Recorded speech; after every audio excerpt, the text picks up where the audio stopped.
Hi friends, നമ്മുടെ പുതിയൊരു വീഡിയോയിലേക്ക് എല്ലാവർക്കും സ്വാഗതം കേട്ടോ. ഇന്ന് ഞാൻ നിങ്ങളുടെ മുന്നിലേക്ക് കാണിക്കാൻ വേണ്ടി പോകുന്നത് നമ്മളുടെ ടൊയോട്ട ക്ലൂഗർ 7 സീറ്റർ ആണ്. 3.5 ലിറ്റർ എഞ്ചിൻ V6 പെട്രോൾ. അപ്പോൾ ഈ വണ്ടിക്ക് എത്ര ഫ്യൂൽ എഫിഷ്യൻസി കിട്ടും എന്നുള്ളതിനെ പറ്റിയുള്ളൊരു വീഡിയോ ആണ്. അപ്പോൾ നമുക്ക് കാണാം. അപ്പോൾ പെട്രോള് എന്തായാലും നമ്മൾ ഫുൾ അടിച്ചേക്കാം, എന്നിട്ട് നോക്കാം. അപ്പോൾ ഫ്രണ്ട്സ്, പെട്രോളിന്റെ പൈസ കൊടുത്തു. ഇനി നമുക്ക് വണ്ടി എടുത്ത് പോവാം.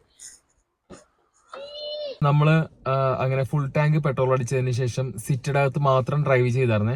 അങ്ങനെ ഡ്രൈവ് ചെയ്ത് ഏകദേശം 367 കിലോമീറ്റർ ആയപ്പോഴത്തേക്കും നമ്മൾ വണ്ടി വീണ്ടും അടുത്ത ഫുൾ ടാങ്ക് അടിക്കാൻ വേണ്ടി കയറ്റിയിട്ടുണ്ട്. അപ്പൊ നോക്കാം എത്ര ലിറ്റർ ഇതുവരെ, അതായത് 367 കിലോമീറ്റർ നമ്മൾ ഓടിക്കാൻ വേണ്ടിയിട്ട് എത്ര ലിറ്റർ പെട്രോൾ ഈ വണ്ടിക്ക് ആയി എന്ന് എന്തായാലും നമുക്ക് കാൽക്കുലേറ്റ് ചെയ്ത് നോക്കാം കേട്ടോ. ഫ്രണ്ട്സ്, ഇതാണോ 367 കിലോമീറ്ററേ. നമുക്ക് എന്തായാലും പെട്രോൾ അടിക്കാം, എന്നിട്ട് നോക്കാം.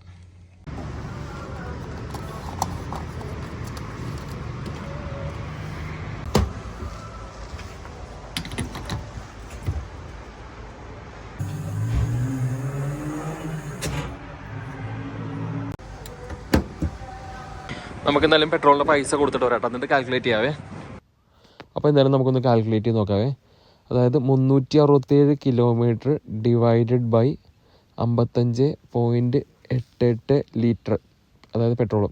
അപ്പോൾ കിട്ടിയത് 6.56, 6.5 കിലോമീറ്ററാണ് നമുക്ക് മൈലേജ് കിട്ടിയത് കേട്ടോ സിറ്റിയിൽ ഓടിക്കുമ്പോൾ.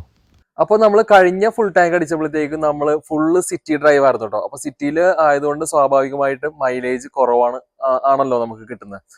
എന്താ 6.58 കിലോമീറ്റർ ആണ് നമുക്ക് ഒരു ലിറ്റർ പെട്രോളിന് നമുക്ക് ആയത് കേട്ടോ സിറ്റിയിൽ ഡ്രൈവ് ചെയ്തപ്പോൾ. ഞാനിപ്പം ഇന്ന് ഒരു ഫുൾ ടാങ്ക് കംപ്ലീറ്റ് ഹൈവേയിലാണ് വണ്ടി ഓടിച്ചത് കേട്ടോ. അപ്പോൾ 110 കിലോമീറ്റർ പെർ അവർ കോൺസ്റ്റന്റ് സ്പീഡായിരുന്നേ. അപ്പം അതിന്റെ അതായത് ഹൈവേയിലൂടെ വണ്ടി ഓടിക്കുമ്പോഴത്തേക്കും ഈ വണ്ടിയുടെ മൈലേജ് നമുക്കൊന്ന് പരിശോധിച്ച് നോക്കാം കേട്ടോ. അപ്പോൾ ഫുൾ ടാങ്ക് പെട്രോൾ അടിച്ചതിന് ശേഷം 513 കിലോമീറ്റേഴ്സ് ഓടി കേട്ടോ. എന്നിട്ട് ഞാൻ വീണ്ടും റീഫിൽ ചെയ്തു. അതിന്റെ ഞാൻ ഡീറ്റെയിൽസ് കാണിക്കാവേ. ഇതുണ്ടോ 513 കിലോമീറ്റർ ആയിട്ടുണ്ട് ഹൈവേ കിലോമീറ്റർ കേട്ടോ ഒരു ഫുൾ ടാങ്ക്.